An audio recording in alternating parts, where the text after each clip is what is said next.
오직 나의 나 된 것은 하나님의 은혜입니다. 아멘. 주어진 삶의 현장에서 여호와의 선하심과 인자하심이 어떠함을 경험하여 아는 이 하루가 되기를 주님의 이름으로 축복합니다. 이 시간 다 함께 주기도문으로 우리의 신앙을 고백합니다. 하늘에 계신 우리 아버지, 아버지의 이름을 거룩하게 하시며 아버지의 나라가 오게 하시며 아버지의 뜻이 하늘에서와 같이 땅에서도 이루어지게 하소서. 오늘 우리에게 일용할 양식을 주시고 우리가 우리에게 잘못한 사람을 용서하여 준 것 같이 우리 죄를 용서하여 주시고 우리를 시험에 빠지지 않게 하시고 악에서 구하소서. 나라와 권능과 영광이 영원히 아버지의 것입니다. 아멘.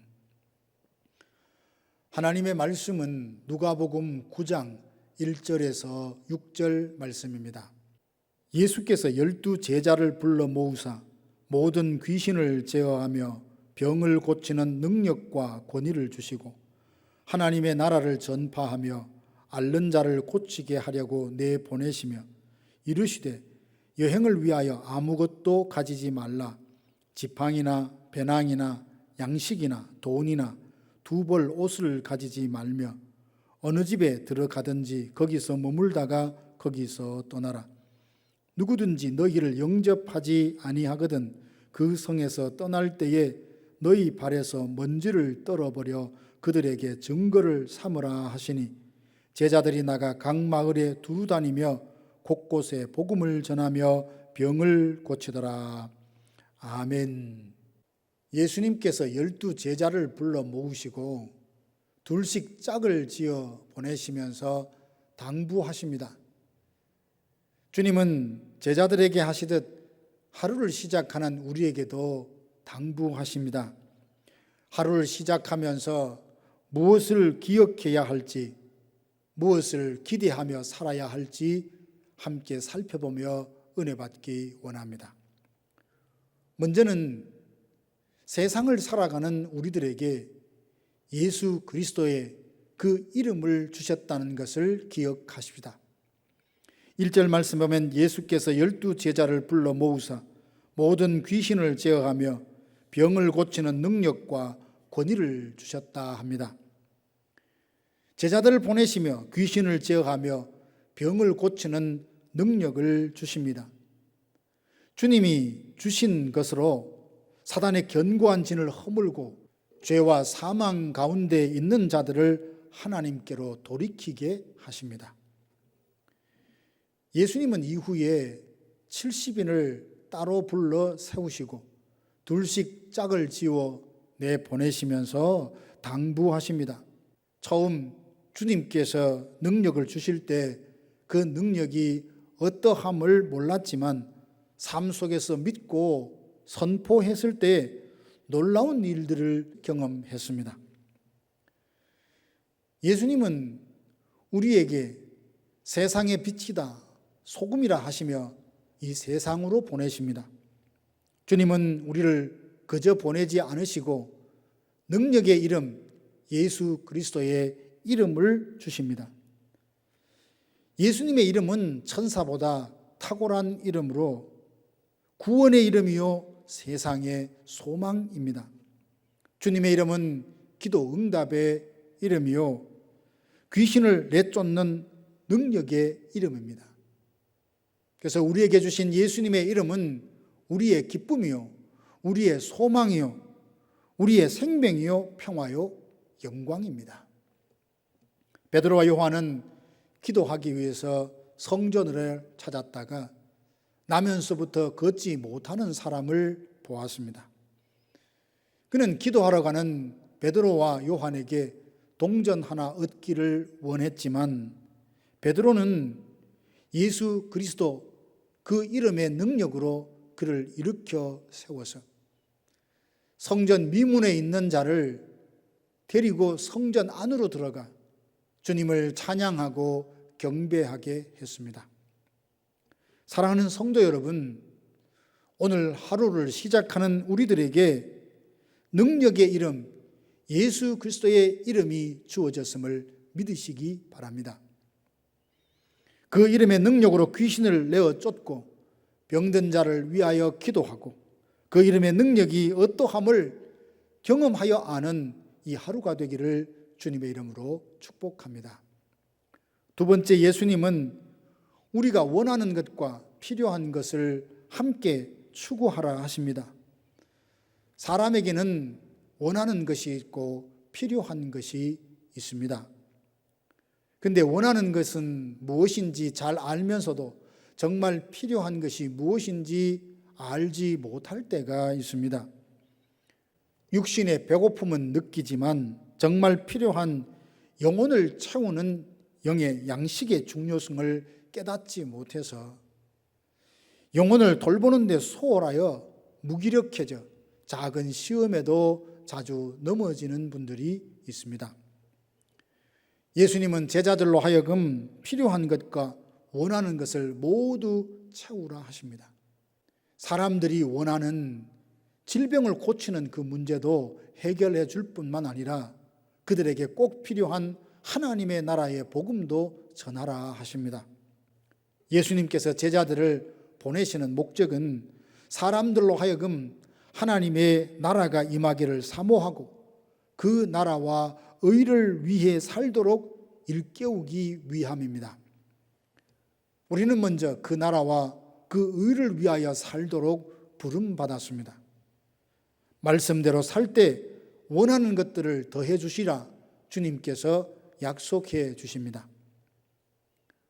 우리에게는 육신의 건강, 물질적인 풍요로움, 마음의 평강, 가정의 행복을 원합니다. 이것을 얻기 위해서 얼마나 많이 애를 씁니까?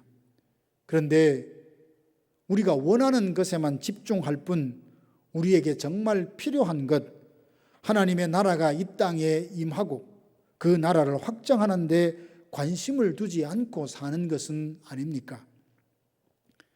예수님은 이렇게 기도하라 하시며 하나님의 나라가 임하기를 기도하게 하십니다. 우리의 마음과 가정과 일터에 하나님이 임재하시고 그리스도가 다스리시는 하나님의 나라가 임하기를 원합니다. 육신이 원하는 것만 추구할 것이 아니라 영혼의 필요를 채우는 데 힘쓰며 하나님 나라가 임하기를 소망하며 그 나라와 의를 위해 사는 성도들이 되시기를 주님의 이름으로 축원합니다. 세 번째로는 오늘 하루 살아가면서 하나님이 우리를 위하여 예비해 주신 축복을 기대하며 사십시다. 3절 보면 여행을 위하여 아무것도 가지지 말라. 지팡이나 배낭이나 양식이나 돈이나 두 벌 옷을 가지지 말라 하십니다. 길을 나서면 필요한 것이 많이 있습니다. 이것저것 가방에 가득 채워서 우리가 여행을 떠나지 않습니까? 그런데 주님은 아무것도 가지지 말고 가라 하십니다. 이렇게 말씀하신 것은 굶주리고 고생해야 한다는 뜻이 아니라 필요한 것은 하나님께서 미리 다 예비해 두셨음을 믿고 가라 하십니다. 우리는 여호와 이레를 믿습니다. 우리를 위하여 모든 좋은 것을 예비해 주신 하나님을 믿습니다. 지난날 돌아보면 내가 원하는 것을 다 얻은 것은 아니지만 내가 꼭 필요한 것은 적절한 때에 하나님께서 채워주셨다는 것을 고백합니다. 때로 여기가 끝인가 보다 절망할 쯤이 되면 깊은 수렁과 웅덩이에 빠진 우리를 이끌어내시고 견고한 반석 위에 세우셨던 일들이 있습니다. 이스라엘 백성들이 애굽을 떠나 가나안으로 갈 때 하나님은 모세를 통해 그 백성을 광야로 이끄십니다. 광야는 사람이 살 곳이 아닙니다. 물이 없고 양식이 없고 뜨거운 태양을 가릴 그늘도 없는데 가축과 사람들이 어떻게 살 수 있겠습니까? 그런데 하나님은 행로 중에 그 백성들을 품에 안으시고 앞서 행하시며 장막 칠 곳을 미리 예비하십니다. 하나님의 능력으로 사막에서 샘이 솟게 하시고 광야에 길을 만드사 그 광야를 무사히 통과하게 하십니다. 오늘도 하나님은 살아 계셔서 그 능하신 손으로 우리를 붙드시며 동행하십니다.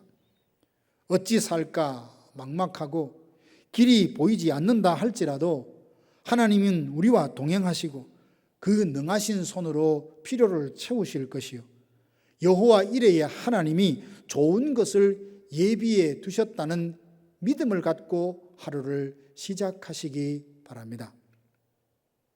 사랑하는 성도 여러분, 하나님은 선하시고 위대하시며 능력이 많으십니다.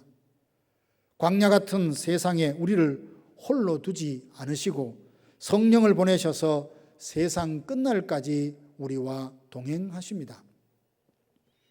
하나님은 우리에게 예수 그리스도의 이름을 주시고 그 이름으로 승리하길 원하십니다.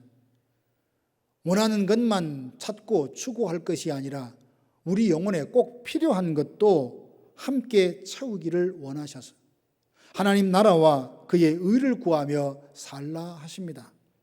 오늘 하루 믿음으로 내딛는 삶에 여호와 이레로 좋은 것을 예비해 두셨음을 믿고 믿음으로 그 복을 취하고 누리는 성도들이 되시기를 주님의 이름으로 축원합니다. 이 시간 다 함께 기도하겠습니다.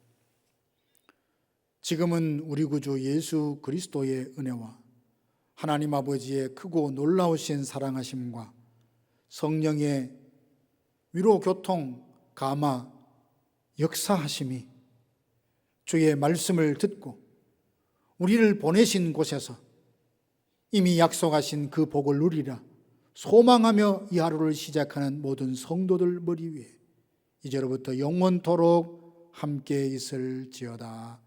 아멘.